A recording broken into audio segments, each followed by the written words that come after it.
اب تھوڑا اور پیچھے آپ. میری خواہش یہ تھی کہ جب بیان شروع ہوا تو اگر آپ لوگ ہوتے نا تو مزہ آ جاتا, کچھ قیمتی باتیں آپ کے گوشے گزار کرنے کا موقع ملتا. لیکن اب کب تک کے کہے, کہاں تک کے کہے. بھائیو, جمعہ بڑا مقدس دن ہے, ذرا جلدی آنے کا معمول بنائیں. آپ علیہ الصلوۃ والسلام کی حیات طیبہ اور آپ کی مقدس ذات کی برکت سے اللہ نے کائنات کو وجود بخشا ہے. آپ علیہ الصلوۃ والسلام کے پورے خاندان میں, اوپر سے آؤ, حضرت آدم اعلیٰ نبینا علیہ الصلوۃ والسلام سے آپ جنت میں ہیں, اور اللہ تعالیٰ نے عرش پر یہ عبارت لکھی ہوئی ہے, لا الہ الا اللہ محمد الرسول اللہ صلی اللہ علیہ وسلم. ہمارے نبی کا نام عرش پر ہے. آسمان میں آپ کو احمد نام سے پکارا جاتا ہے اور زمین میں آپ کو محمد نام سے پکارا جاتا ہے. جب حضرت آدم کی پیدائش ہوئی تو دل لگی کے لیے, دل بستگی کے لیے, وقت گزارنے کے لیے انسان کی فطرت میں اللہ نے ایسا مادہ رکھا ہے کہ وہ کسی ساتھی کو تلاش کرتا ہے. اگر کوئی اس سے بات کرنے والا نہ ہو تو وہ چاہے 10 کروڑ کے بنگلوں میں بھی رہ رہا ہو تو وہ ایک اجنبیت محسوس کرتا ہے. اور اگر سب دوست احباب ہیں تو جنگل میں بھی ٹینٹ لگا کے آدمی خوش گپیاں کرتا ہے, دل لگی کرتا ہے. تو حضرت آدم وہاں پر بوریت محسوس کرنے لگے, کچھ اجنبی پن.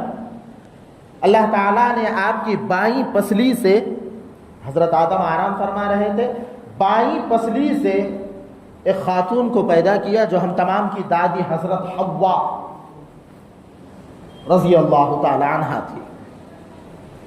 حضرت آدم جب نیند سے بیدار ہوئے, ان کو دیکھا تو چونک گئے. یہ کو جواب دیا گیا ہے تمہاری ساتھی ہے, تمہاری زوجہ ہے.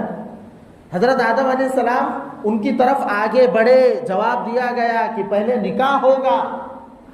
وہ کیا چیز, کیوں تو کائنات میں دنیا میں کسی کا ہوا ہی نہیں تھا اس سے پہلے. جواب دیا گیا کہ خطبے کے ذریعے سے تم دونوں کو میاں بیوی کے طور پر قبول کیا جائے گا. حدیث مبارکہ میں ہے, کہا گیا کہ ان کا مہر ادا کرو. حضرت آدم نے پوچھا مہر کیا, تو جواب دیا کہ نبی آخر الزماں پر 3 مرتبہ درود شریف پڑھ لو, تمہارا مہر ادا ہو گیا. حضرت آدم نے پڑھا. ایک روایت میں 20 مرتبہ ہے, ایک روایت میں 10 مرتبہ کا بھی ذکر آیا. 3 مرتبہ, 10 مرتبہ, 20 مرتبہ, جو بھی ہو. بہرحال درود شریف کو حضرت حوا کا مہر قرار دیا گیا. فرشتوں کو حکم دیا گیا کہ تم آدم کا پتلا بنانے کے لیے دنیا بھر میں چکر لگاؤ اور مختلف جگہ کی مٹی جمع کرو. حضرت اسرائیل علیہ الصلوۃ والسلام نے ہر جگہ کا چکر لگایا اور ہر جگہ کی مٹی تھوڑی تھوڑی تھوڑی جمع کر دی. اس لیے آپ دیکھو گے حضرت آدم سے جتنی اولاد نکلی تمام کے چہرے مختلف, تمام کے عادتیں اور اخلاق مختلف, شکل رنگت صورت مختلف. یورپ والے الگ, عرب والے الگ, افریقہ والے الگ, ہم ایشین ممالک والے الگ نظر آتے ہیں. اور تمام وجود بخشنے کے بعد اور آپ کا پتلا اللہ نے اپنی قدرت سے پیدا فرمایا. کس طرح وہ اللہ ہی بہتر جانتا ہے. پیشانی پر تھوڑا سا ایک نشان باقی رکھا گیا. اب وہ نشان کیا تھا؟ اللہ تبارک و تعالی نے اپنے نبی کے نور کو وہاں پر منتقل فرما دیا. حضرت آدم کی پیشانی میں نور تھا, اور وہ نور کیسا تھا, دیکھنے والوں کو معلوم پڑتا تھا کہ یہ نور ہے. پھر ایک غلطی پھل کھانے کی سرزد ہوئی, دنیا میں بھیج دیے گئے. اور روایتوں میں لکھا ہے ایک میں 40 اور ایک میں 300 سال, 300 سال تک کہ حضرت آدم برابر روتے رہے. اور اتنا روئے کہ اگر تمام دنیا کے آنسوؤں کو ملایا جائے تو حضرت آدم کے آنسوؤں کا مقابلہ نہیں ہو سکتا, اتنا روئے. اور ان کے متعلق لکھا ہے کہ حضرت حوا بھی روتی رہی. کیوں تو حضرت آدم کو سری لنکا, جو اس وقت ہندوستان کا حصہ تھا, وہاں پر اتار دیا گیا, اور اما حوا کو سعودیہ میں جو جدہ ہے وہاں پر اتار دیا گیا. جدہ کا نام جدہ اس لیے پڑا کہ عربی میں جدہ کہتے ہیں دادی کو, وہاں پر ان کو اتارا گیا, لہذا وہ دادی کے نام سے جدہ جدہ پڑ گیا. بعض لوگ اس کو جدہ بھی بولتے ہیں. حضرت آدم کے رونے کی وجہ سے جو آنسو زمین پر گرتے تھے تو اس سے سندل, وہ سندل نہیں جو بھیڑ والوں نے اللہ اور اس کے رسول کا مذاق اڑایا 4 روز پہلے, وہ سندل نہیں. سندل جس کو کہتے ہیں عربی میں اس کو سندل کہتے ہیں. وہ چندن پیدا ہوا. اسی طرح سے عود پیدا ہوا. زنجبیل تمام دنیا کی خوشبو ہے حضرت آدم کے آنسوؤں کی برکت سے. اور اما حوا کے آنسوؤں کی برکت سے اللہ نے جائفل، لونگ اور یہ گرم مسالے جو ہوتے ہیں اس کو پیدا فرمایا. آخر میں ان کی ملاقات ہوئی عرفات میں، میدان عرفات میں. عرفہ کہتے ہیں پہچان کو، چونکہ وہاں ایک دوسروں کو دیکھ کے انہوں نے پہچان لیا، خوشی کے مارے اللہ کا شکر ادا کر دیا. حضرت آدم نے اس وقت دعا کی تھی ربنا ظلمنا انفسنا وان لم تغفر لنا وترحمنا لنكونن من الخاسرین. اس دعا کی برکت سے اللہ نے آپ کی توبہ قبول فرمائی. اور آخر میں یہ بھی لکھا گیا ہے کہ حضرت آدم نے کہا یا اللہ محمد صلی اللہ علیہ وسلم کی برکت سے میری توبہ کو قبول فرما دے. پوچھا گیا کہ آدم تم کیسے ان کو جانتے ہو؟ جواب دیا اللہ جس وقت آپ نے وجود بخشا تھا اور میری نگاہ عرش پر جب گئی، آپ کے نام مبارک کے ساتھ میں نے اس مبارک ہستی کا نام دیکھا، میں سمجھ گیا کہ کوئی تو ہے جس کی برکت سے اللہ نے کائنات کو وجود بخشا ہے. اب سنو آگے.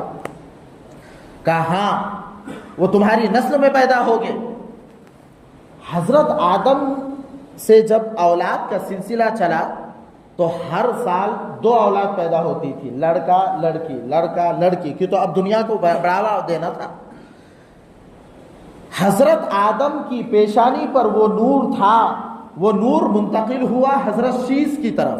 اور حضرت شیث علیہ السلام جو حضرت آدم کے بیٹے تھے اور حضرت آدم کے بعد بڑے نبی شمار ہوئے، حضرت شیث کی پیشانی پر وہ نور آیا. جس سال حضرت شیث پیدا ہوئے اس سال آپ کے مقابلے میں کوئی لڑکی پیدا نہیں ہوئی، وہ تنہا پیدا ہوئے تاکہ یہ نور کسی اور کے حصے میں نہ جائے اور حضرت شیث کے اکیلے کے حصے میں یہ نور آ جائے. حضرت آدم نے اپنے بیٹے کی پیشانی کو دیکھا تو پہچان گئے. کہا کہ بیٹا تیری نسل میں ایک نبی پیدا ہوگا جس کا مقام سب سے اونچا. حضرت شیث نے کہا ابا جان آپ سے بھی اونچا؟ کہا ہاں مجھ سے بھی اونچا. اور تم اس کے مقام کی کیا بات کرتے ہو؟ اس کی امت کا مقام یہ ہوگا کہ جب مجھ سے غلطی ہوئی اللہ نے اتنے سالوں تک کہ مجھے توبہ استغفار کرنے کا پابند بنایا، اس کی امت سے جب غلطی ہوگی وہ رات میں گناہ کریں گے، صبح میں ہاتھ اٹھا کے کہیں گے اللہ اب نہیں کروں گا معاف کر دے. اللہ رات بھر کے گناہوں کو معاف کر کے رکھ دیں گا.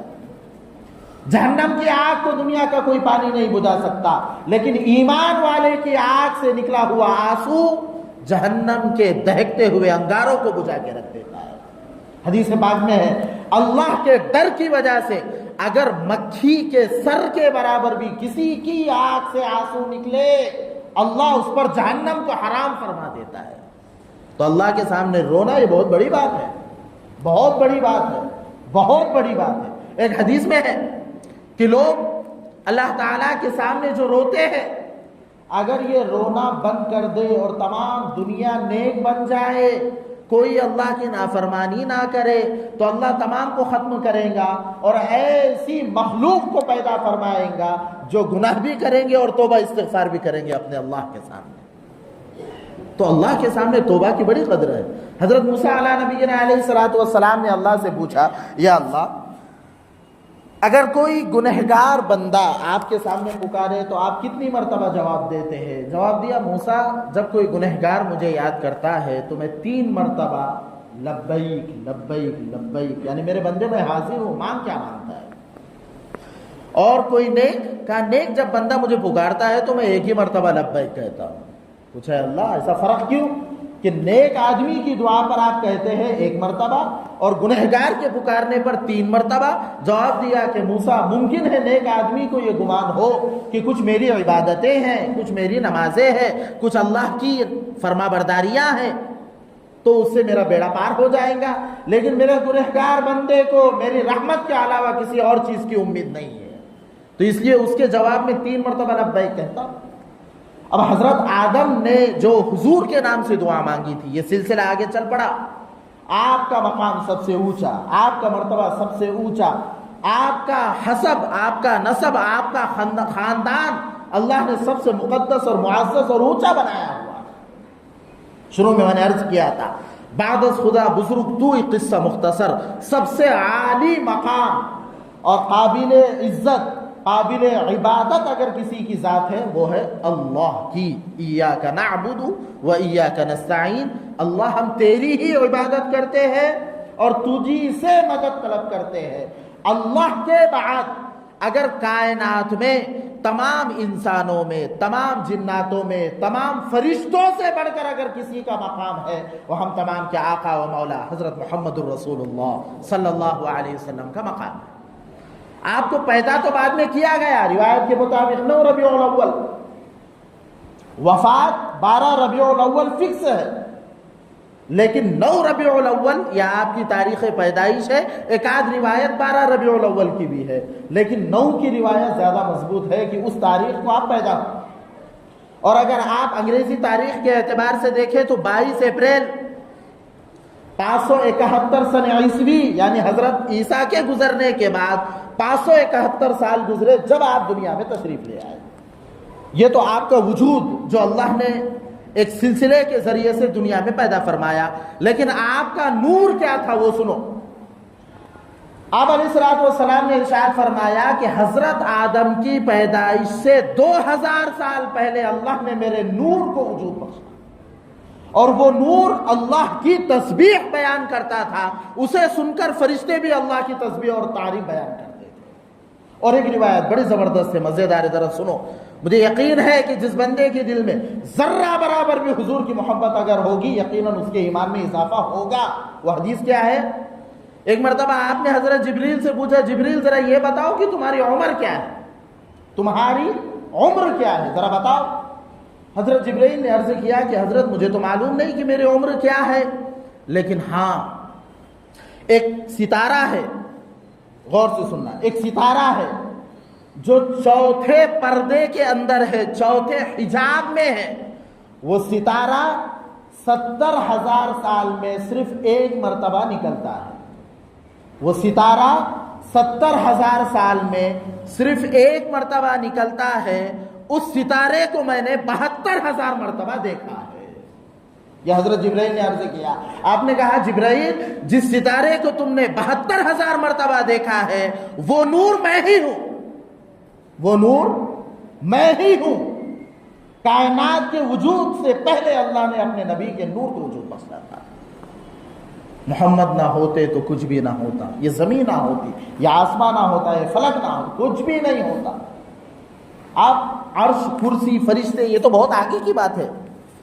ہمارا عقیدہ یہ ہے، سن لیجیے، ہمارا عقیدہ یہ ہے کہ آپ علیہ الصلوۃ والسلام کے جسم مبارک سے روضہ اطہر میں جو مٹی لگی ہوئی ہے، اس مٹی کا مقام اور مرتبہ اللہ کے عرش سے بڑھ کر، کیوں تو اسی مٹی سے حضور کی پیدائش ہوئی ہے۔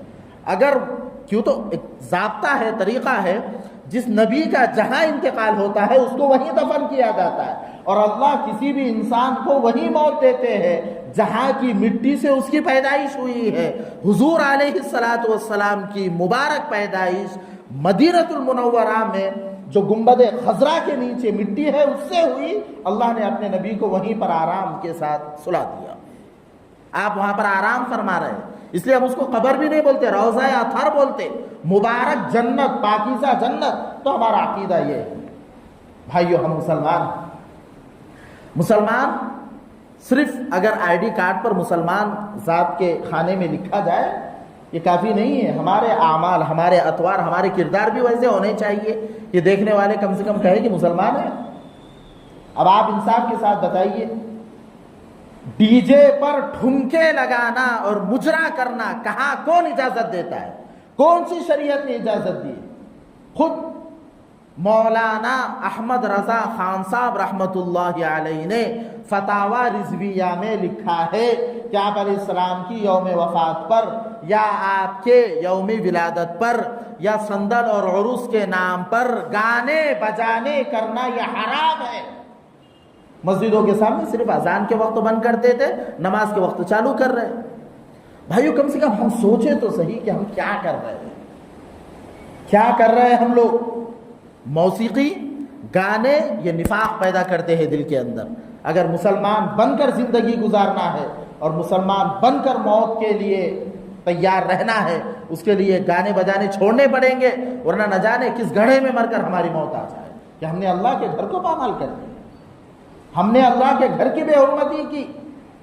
اولیاء اللہ یہ اللہ کے برگزیدہ بندے ہیں جن کے متعلق فرما دیا گیا من عادى لي وليا فقد آذنته بالحرب، جو کوئی شخص میرے کسی ولی سے دشمنی لے گا اللہ اور اس کے رسول اس کے خلاف جنگ کا اعلان کر دیتے ہیں۔ اللہ کے ولیوں کا مقام اور مرتبہ سراکوں پر، لیکن ان کے نام پر بے خدا مذاق کرنا، ان کے نام پر ڈی جے نکالنا، بھائیوں شریعت کے کسی بھی حصے سے اس کا ثبوت نہیں ملتا۔ ہم اپنی ذمہ داری کو سمجھیں، حالات کیا ہے، مصیبتیں کیا ہے، یہ اعمال بدگی ہے پاداش، ورنہ کہیں شیر بھی جوتے جاتے ہیں حل میں۔ یعنی اگر آپ دیکھو گے حل اور کھیت میں جو چلایا جاتا ہے اس میں بیل جوتے جاتے ہیں، اگر اس میں شیر جوتا جا رہا ہے، شیر کے ذریعے حل چلایا جا رہا ہے، سمجھ لیجئے وہ شیر اپنی وقعت کھو بیٹھا ہے۔ ہم لوگ جو دنیا میں ذلیل ہو رہے ہیں اس کی وجہ یہی ہے کہ ہم نے اللہ اور اس کے رسول کے ساتھ بغاوت کر دی۔ آخر میں ایک بات سن لیں، ہم مسلمان ہیں، ہم تمام کا عقیدہ یہ ہے تمام انبیاء سچے ہیں اور تمام نبیوں میں سب سے اونچا مقام ہم تمام کے آقا و مولا حضرت محمد صلی اللہ علیہ وسلم۔ آپ اللہ کے آخری نبی ہیں، قیامت تک اب کوئی نبی نہیں آئے گا۔ حضرت عیسیٰ جو قیامت سے پہلے آئیں گے وہ امتی بن کر آئیں گے، نبی بن کر نہیں آئیں گے، اور اسی قرآن اور اسی حدیث کے متعلق اور مطابق وہ اپنی زندگی میں عمل لائیں گے۔ تو ہمارا عقیدہ ہے خود بھی اس پر جم جائے اور اپنی اولاد کو بھی اس پر جما دے کہ اللہ ایک ہے اور حضرت محمد صلی اللہ علیہ وسلم اللہ کے آخری رسول ہے۔ اب قیامت تک کوئی نیا نبی نہیں آنے والا۔ جو کوئی نبوت کا دعویٰ کرے اور یہ کہے کہ نعوذ باللہ مجھ پر وحی آئی ہے، کہو تو جھوٹا ہے، تو مکار ہے، میرے نبی آخری نبی ہے، اب نبوت بند ہو چکی ہے۔ آپ نے فرمایا اللہ نے نبوت کا ایک محل تعمیر فرما دیا اور اس میں صرف اور صرف ایک اینٹ کی گنجائش رکھی، جب اس اینٹ کو پورا کیا گیا اب نبوت مکمل ہو گئی اور وہ اینٹ میں ہوں، یعنی اللہ نے مجھے آخری نبی بنا کر بھیجا ہے۔